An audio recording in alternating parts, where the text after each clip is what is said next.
Alright, Thomas, all ready for your sleep study? Yep, absolutely. Rightio. So this is the sleep monitor here.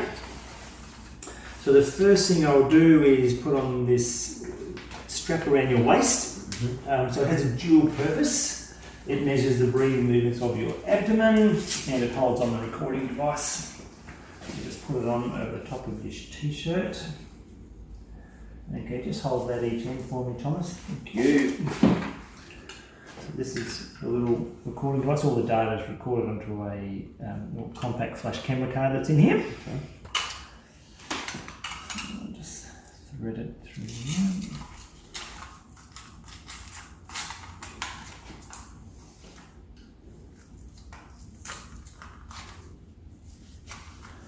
Just tighten it from the back. It needs to be firm, but you're not uncomfortable. Gotcha. How does that feel? That feels good. All right. Yeah. Very good. This one goes around your chest, measures the breathing movements of your chest, Okay. and holds a little interface box on that I plug all the wires into.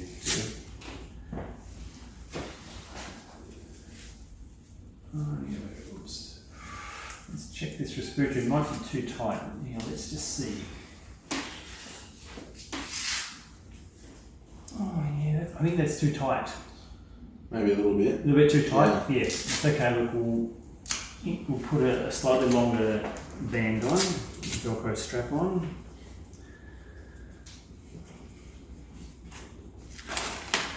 I had to do that last time. That's a good example, yeah. You've got the bariatric patients covered. Yeah, the hardest bit with all this is just getting the straps on properly. Once all that's done, it's really easy. It's just plugging everything in. Is there a correlation between people who lift weights and get sleep apnea? Well, yes. Yeah. Yes. Bodybuilders are known to have are known to be more prone to sleep apnea, even though they might have a really low body fat percentage. Because they get thicker necks. They just get thicker necks, and all the straining of the neck when they're lifting just increases the muscle mass around the neck and just narrows the throat. Right. Okay. So this one probably comes into use when you get the big guys, huh? Yes, exactly right. Yeah. Rightio. Now this one goes on your right hand ring finger. I'll just thread it down the side of your right sleeve there so it's out of the way. And it just goes on. Any finger will do, but generally the right ring finger, that's usually the most convenient one for most people.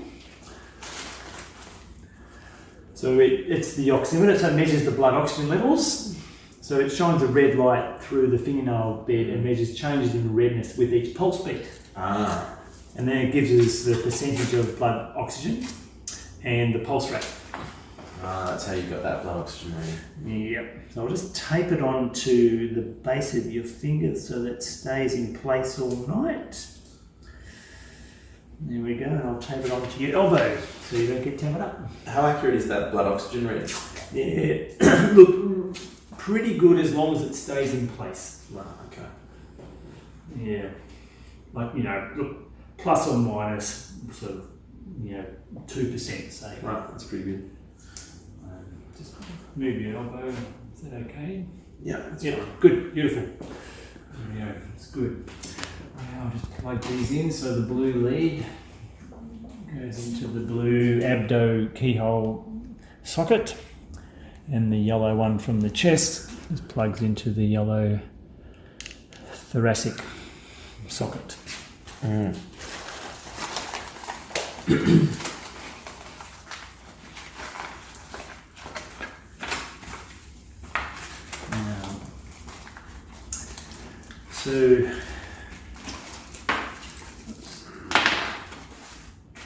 So next we're going to put 4 electrodes on.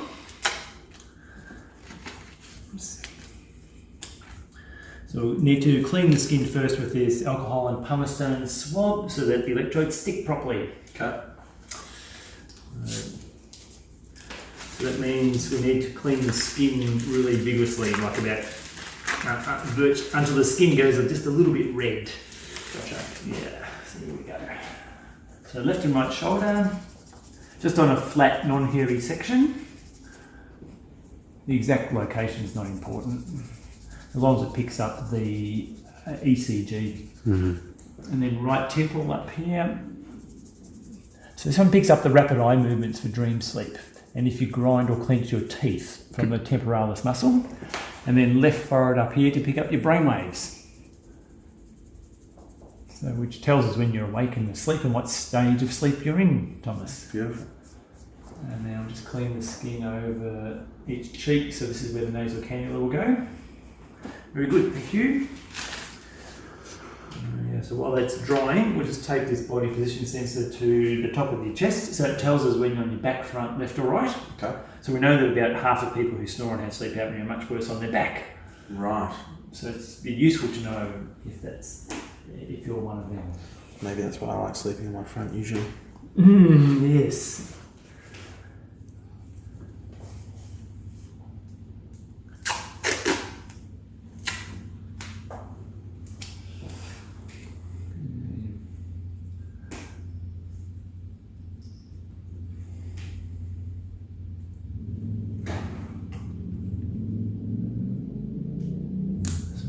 Go. So R on the right side, L on the left side, with the black lead pointing up.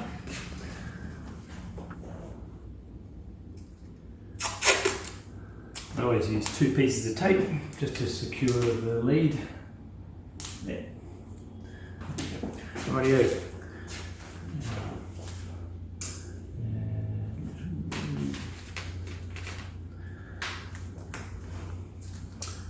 Right shoulder with the large electrode. So there we go.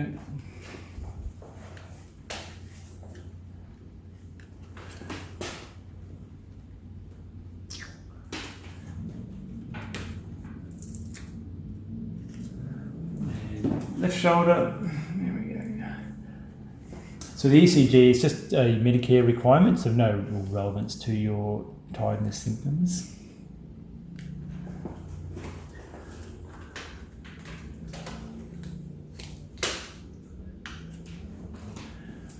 Right temple. Yeah. Then I always run the finger around the electrode to make sure it sticks properly. And then behind the ear. Those smaller ones are a bit trickier to stick on, aren't they? And then just plugs into the right, the yellow socket that's labelled right temple.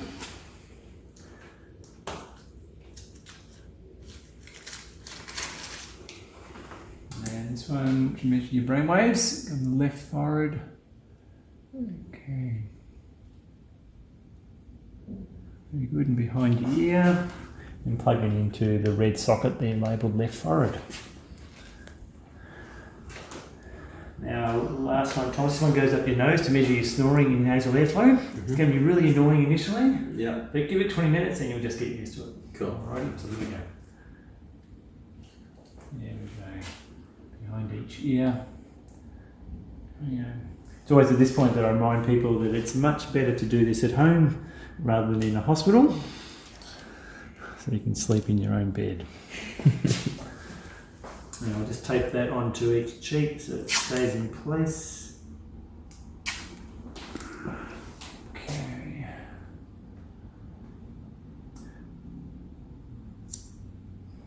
If it pops out during the night, just put it back in. Yeah.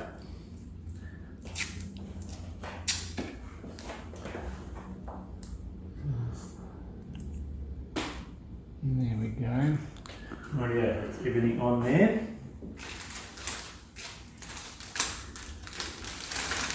Now we're going to add these leg sensors on tonight. These are just optional, so they're not required for patients who exhibit strong, obvious symptoms of sleep apnea.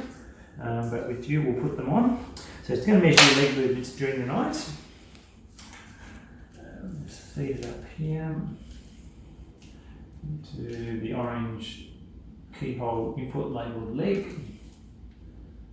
Okay. Now, can I get you to thread that down inside your shorts on the outside of each hip, Thomas? Now, it'll be taped to the top of each foot.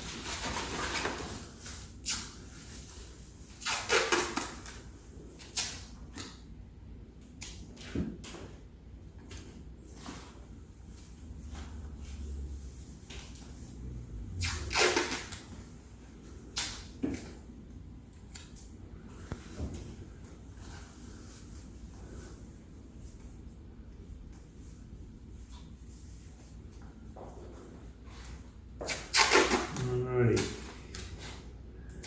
That's it. So just stand normally, just put both feet together and just stand weight evenly on each foot. So it just gets taped to the top of each foot. There.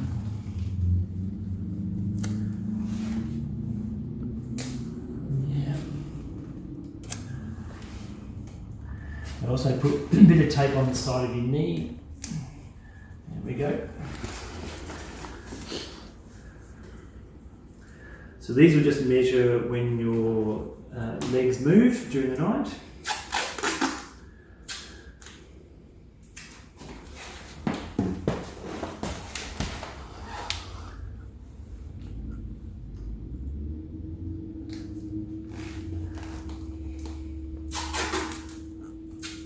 So we're looking for a condition called periodic limb movement syndrome, and that's where people twitch their legs every 30 seconds many times during the night, and that's usually without being aware of it, Thomas. Yeah. So you might not even know. Okay. Is it a common thing? No, look, it's not nearly as common as sleep apnea, but it happens occasionally. So especially for people who wake up tired and who don't really snore much. Right. That's when we're really interested in the legs. Gotcha. So alright, that's everything on. Now let me just check all the signals to make sure it's working properly. Okay. So press that right hand waveform button. The first channel is the EEG on the top there. So just wait for it to centre again. Okay, clench your teeth, Thomas. That's it, relax. Just clench again. Very good. So when you clench your teeth, you see the muscle activity increase. Now just move your eyes left to right. Yep, just quickly left to right. That's it. So it goes up and down as you move your eyes left to right. So the front of the eyeball is like 1 millivolt positive with respect to the back. So you've got one positive electrode there, negative one there. So when you move your eyes to the right, the signal will go up. Right. So that's how it works. Huh. So yeah, the signal's a little bit wavy, but that's just because of you're a little bit sweaty, that's all, because it's quite a warm night. Beautiful ECG at the bottom there. It's looking upside down there, but that's still beautiful. That's exactly what we're looking for. That's great. Now give me a snore, Thomas. Yeah, beautiful. So if you snore, we'll see it. And then there's the airflow going up and down from the nose on the top there. Just breathe in and out normally, just slowly, just with chest and abdomen, just together. So they go up and down as you breathe in and out for the thorax and the abdomen. That's good. There you go. Stop. Now your right toes. There we go. So if you move your legs or your feet, we'll see it. Beautiful. This is a pulse waveform on your finger. That's huge. That's a great signal. So great circulation in your finger. And we've got 74 beats per minute and 95% blood oxygen levels, which is perfectly healthy and normal. Let's hope it stays that way all night. Rightio. So I've got a program to start recording at 10 and stop recording at 8 a.m. tomorrow. Are you planning on going to sleep before 10 tonight, Thomas? No. No, okay. That's all right. What's 10 o'clock right now, so in fact I'll just start recording manually right now by pressing this middle button twice. Start recording, yes. Okay, so that's all recording and the padlock symbol has appeared. So if you press any button, the padlock symbol will appear. Done. Now, in the morning when you take everything off, just pull the sticky bits off. And if you can put all the sticky bits in this little rubbish bag and return the rubbish bag as well, just in case you throw out something that's valuable. It's been done before. So with the electrodes, a good tip is this. You've got 4 of them on you. So they're really gooey on the back. So you've got left shoulder, right temple, left forehead. So just pull them off in pairs and stick the backs together. That traps all the gel, and then pull the wires off in the rubbish bag. And then just release the Velcro straps at the front here. The red Velcro tab there and the blue one there for you. And then you can pull out some of these wires here, but just be careful on this one here. It's screwed in. Okay. So, but you can pull out these other wires, and then it will all just fall off. Cool. And then just put it back inside this black mesh bag in the morning and complete this morning questionnaire. So most importantly, just let me know roughly what time you went to bed and how many times you woke up during the night, like for the toilet. That's what I'm most interested in. Okay. But I'm recording everything I need to know here. It's more just a quality control checklist. Gotcha. And then also whether your sleep was the same, better or worse than normal. Now, any medications today for you, Thomas? No. Any alcohol today? No. Any caffeine today, like coffee, tea, No. energy drinks? Drink. Nothing. No. So nothing to report here? No. Wow, that's unusual. Yeah, I'm not a coffee drinker, so. Good on you. Yeah. Oh, most people with sleep apnea actually need to drink coffee. Yeah. Yeah. So it's a common symptom, if you like, is the coffee addiction. Yeah. And sometimes cigarettes as well, the nicotine. It Right. helps people keep awake Yeah. when they don't sleep properly. Mm.